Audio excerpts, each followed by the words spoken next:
voir là-haut sur le donjon le drapeau de la Normandie et le drapeau de l'Ukraine. On se demande pourquoi.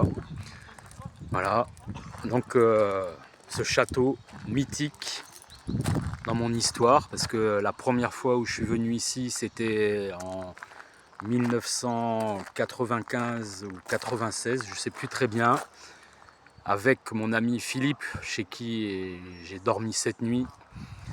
Et voilà, et toute une histoire derrière ce château, histoire de trésor des Templiers, avec le gardien Roger Laumois, qui était gardien du château pendant la Seconde Guerre mondiale, et en fin de compte, il pensait qu'il y avait un trésor là, sous ce château, sous cette butte, et il a creusé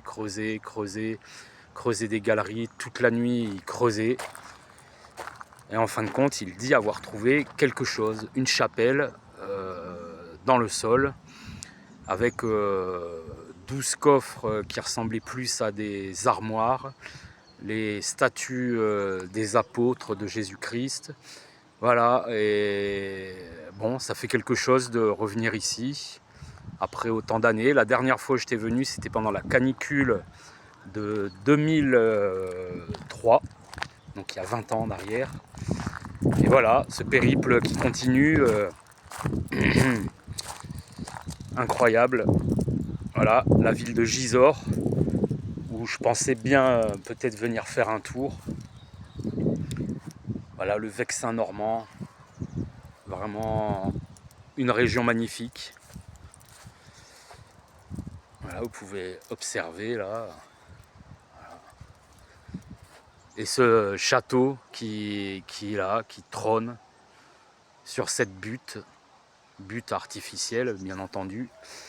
Et donc ce Roger Laumois qui dit avoir trouvé quelque chose, prévient les autorités, le maire de la ville de Gisors, donc les gendarmes, les pompiers qui viennent et qui descendent dans le boyau qu'il avait creusé de main d'homme sans rien étayer.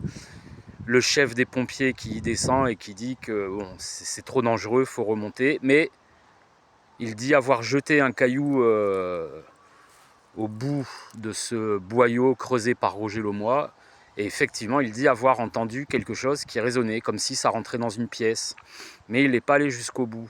Donc à partir de ce moment-là, le Roger Laumois en question, qui était quand même gardien du château, se fait virer.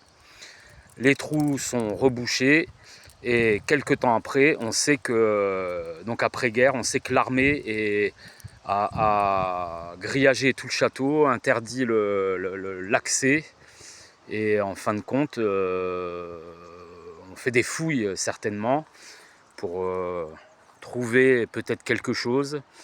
On pense d'ailleurs au trésor des Templiers, mais bon, ce trésor a fait quand même couler beaucoup d'encre. Non, ce Roger Laumois qui part, dont la femme divorce, et il part sur les chemins de campagne du Vexin, et il arrive dans une ferme où il y a un élevage de cochons, que le journaliste et historien alternatif Gérard de Sède accueille, et en fin de compte, c'est de là que sortira Les Templiers sont parmi nous, un livre qui relate un peu cette histoire, que vous pouvez trouver aux éditions J'ai lu L'Aventure secrète. Voilà, un livre étonnant, et Gérard de Sède qui a écrit aussi L'Or maudit de Rennes-le-Château. Bon, de la littérature passionnante, mais dont on dit que tout est faux en fait. Voilà, bien sûr, c'est à nous de nous faire notre propre avis sur toutes ces histoires de trésors, de légendes.